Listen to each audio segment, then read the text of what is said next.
Well, Leds, many congratulations. Signed another deal with the club. I mean, you've completed 4 years here, so you must like the area.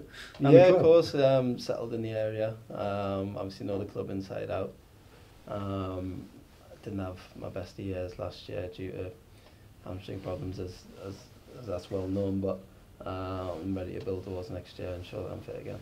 When you look back, do you take stock and look back at those 4 years with the club? I mean, it's been quite eventful, hasn't it? Yeah, of course. I mean, it's made up the most part of my career, the biggest part of my career, and I've got some really good memories here. I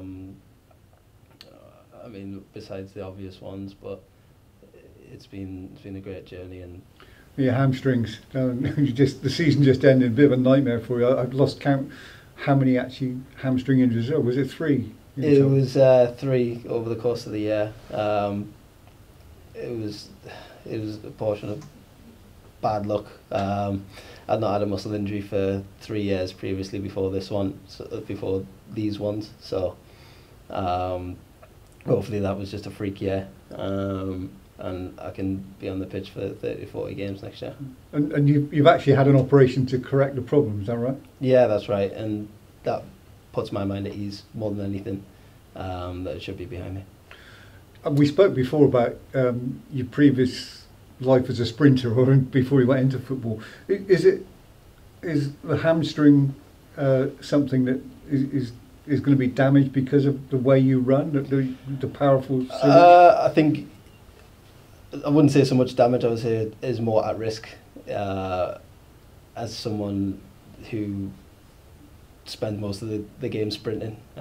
If you watch me, very rarely you'll see me jogging around. I'm either walking or sprinting. It's one of the two. So I'd imagine it's under a lot of stress every time I play a game. But I think I'm going to work hard this summer and throughout the season to make sure that they're not at very little risk as they possibly can be. I mean, there's been a few high-profile players in the past who've had hamstring problems and have come out and said they've had to manage their hamstring. I mean, have you got any special exercises or something you do to try and do that? Yeah, well, I'm going to be put on a programme from now and throughout the season to make sure they're as strong as they possibly can be, so they can stand up to the 3 games a week and 50 games a year.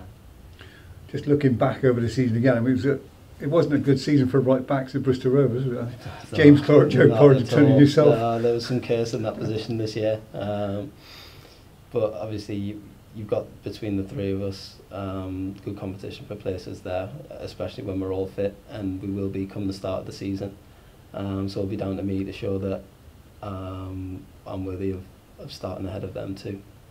Yeah, I mean, it's friendly rivalry, isn't it? And you have to have competition in any case. Yeah, but, of course it is. What did you make of Joe, for example, standing in there while you were injured? Yeah, Joe's a fantastic player. I actually really enjoy playing with him when we're on the pitch together. We did a few times before Christmas when he stepped in at centre midfield. But if he gets chosen instead of me, it's never a problem.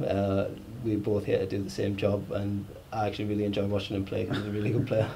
And then we saw James Clark in there towards the end of the season as well. He'd come back from injury on the first day of the season. Yeah, so, but he can play another position. Of course, he was. He obviously spent a lot of time out, and when he's come back, me and Joe both get injured, obviously, and the workload is completely on him. I thought he did fantastic to play the amount of games he played in such a short space of time when he had been injured for so long.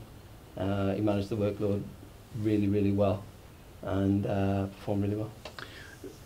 Just looking back at the season, it was a disappointing one, I guess, when that run before Christmas tended to upset things at 1 win in 10 games. Yeah. So, and your finishing position lower than the previous seasons, which must have been a disappointment. Yeah, of course, but I think it shows that we can even not play to our best and we still comfortably survived relegation. So us at our best, where can we go? And there were some good games against some of the top sides towards the end of the season, which shows there's not too much difference between the squad you have here and some of those top teams. Yeah, of course. I think everyone starts the season differently. I'm sure you've seen sort of the likes of Peterborough who were flying at the start of the season and fell off. But once everyone sort of gets a grip to the league and settles down and plays their stuff, usually towards the end of the season, last few months, and you start seeing the real difference between the sides, not just who got off to the best start. Gaffer has already stated his intent to bring more players in. Ed Upson has signed this week. Have you come across him at all? I'm sure I played against him again at Yeovil and last season. Did he play for NK Dons here? Yeah. From what I know of him, he's a really good footballer, which I would always welcome good footballers come in through the door who want to play the game the right way. There's always a few changes at every club, 5 or 6 maybe every summer, isn't it? But they have to be accepted into this squad, which everyone says it's a very easy squad to fit into. Yeah, I don't think you'll find an easier squad and an easier group of players to come and fit in and be made welcome from day one until you leave. There's a great group of lads, and it comes from the staff building that sort of the atmosphere around the training ground and stadium. I mean, the arrival of new players inevitably gets people looking ahead to the new season and pre-season training. I had a big question: are you going to be ready for pre-season? Yeah, of course. I'm ready for the first game of pre-season, all going well with my rehab and everything happening up until that point. But as I sit here now, I'm very confident I'll be ready to start the season. And you must be looking forward to a full pre-season and a full season without any injury problems. Well, I can't wait, because it's hard watching and I hate watching. I've told you that before. Like I can't stand watching. I'll turn up every Saturday and support the lads, but that's not what I'm here to do. So I look forward to being more involved next year. Congratulations again, and hope it all goes well. Thank you very much. Thank you, lads.